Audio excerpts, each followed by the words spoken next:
Mahar atau mas kawin adalah harta benda seperti benda-benda antik, ternak atau hewan yang diberikan oleh pihak mempelai laki-laki kepada mempelai perempuan pada saat pernikahan. Di beberapa suku, berlaku sebaliknya, mahar diberikan oleh pihak mempelai perempuan kepada laki-laki. Di Provinsi Nusa Tenggara Timur, NTT, mahar lebih akrab dengan sebutan belis.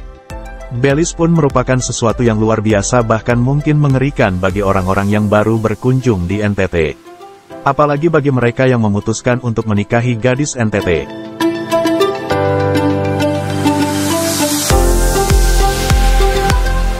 Alor, terkenal dengan mokonya.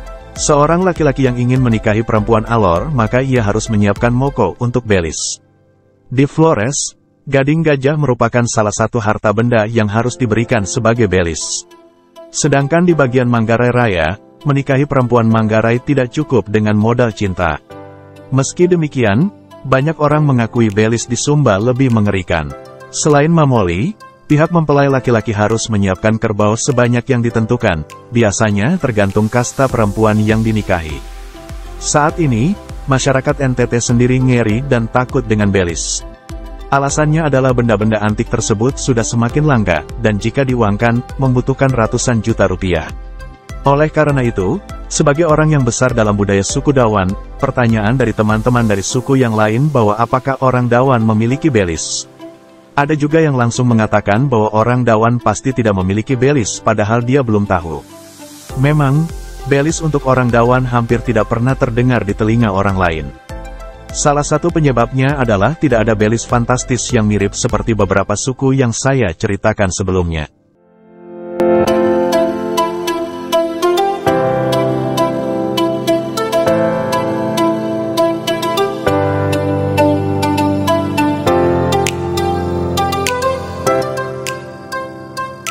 Belis dalam tradisi suku Dawan memang ada.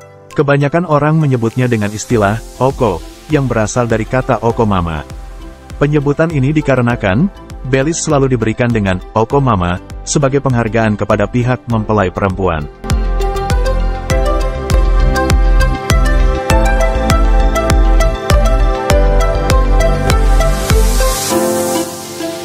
Belis orang Dawan identik dengan pemberian sejumlah uang atau 1 ekor sapi atau lebih. Pemberian ini sebagai penghargaan kepada orang tua perempuan yang sudah berjerih lelah membesarkan anaknya atau yang disebut dengan air susu ibu. Hal ini disepakati bersama. Akan tetapi, di bagian subsuku Amanuban dan subsuku Amanatun, sebagian besar masyarakatnya tidak meminta berapa jumlah belis yang harus diberikan pihak mempelai pria kepada pihak mempelai perempuan. Biasanya, pihak mempelai perempuan hanya berharap mempelai laki-laki datang layaknya sebagai seorang laki-laki. Artinya bahwa penghargaan kepada keluarga perempuan sebagai pelaksanaan adat yang sesungguhnya harus dijalankan.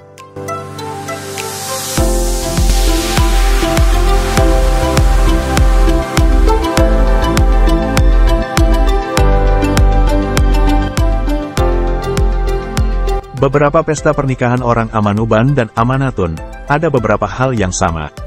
Tidak ada tuntutan pemberian belis, semua dikembalikan kepada pihak laki-laki. Memang, ada beberapa masyarakat yang meminta kepada pihak mempelai laki-laki untuk memberikan jumlah tertentu sebagai belis, tetapi yang seringkali terjadi di kampung dan ditemukan di beberapa tempat lainnya di Amanuban dan Amanatun tidak membebani mempelai laki-laki. Kepada beberapa orang tua yang tidak meminta jumlah belis sedikit pun ketika anaknya menikah. Rata-rata jawaban yang diperoleh sama. Mereka merasa bahwa jika meminta jumlah belis yang besar, maka mereka melihatnya sebagai cara halus menjual anak perempuan mereka. Menariknya, baik dari pihak laki-laki maupun perempuan memiliki perspektif yang sama. Seringkali, jika pihak perempuan menuntut banyak belis dari pihak laki-laki, maka mereka, orang tua perempuan, tidak diizinkan melakukan sen nobif. Artinya bahwa, selama belum melakukan sen nobif, tidak ada saling kunjung bahkan saling tegur dan senyum antara keluarga mempelai perempuan dengan keluarga mempelai laki-laki termasuk anak mereka sendiri.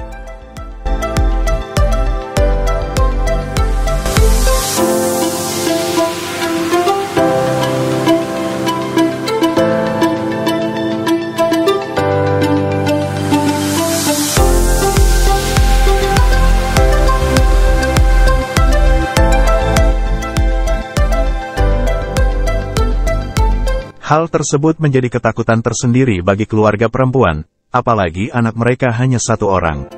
Mereka tidak akan tega membiarkan anaknya hidup seolah-olah tanpa keluarga. Hal ini pun rentan terhadap kekerasan dalam rumah tangga.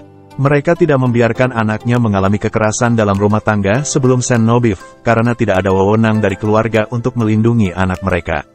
Itulah perspektif suku Dawan terhadap belis. Belis memang ada sebagai salah satu budaya suku Dawan, tetapi nominal atau jumlah belis tidak dapat ditentukan.